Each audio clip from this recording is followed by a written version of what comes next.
Hey, Dr. Lindsey and Wendy, this is a 5-year follow-up on a guy that's exactly my age that had gotten done 3 or 4 times by a local competitor in the 90s and early 2000s. And when he came in to see us, he looked like this.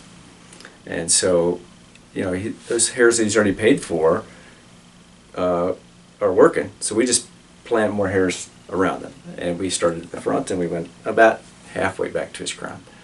And here he is in a month, showing shock loss, and then I didn't hear from him until 5 years out. And so he walked in looking like this. And, you know, going for him, he's got kind of whitish skin, he's got a lot of gray hair, and that hair is pretty frizzy, like mine is when it grows long. When it grows out, yeah. So it covers really well as compared to somebody who has bigger color contrast and skinnier hair.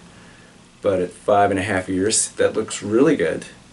And then he's got a new wife, and he wanted to do his crown. So we did some work on his crown about a month ago. And so we'll have another follow-up, hopefully, if he shows up in a year.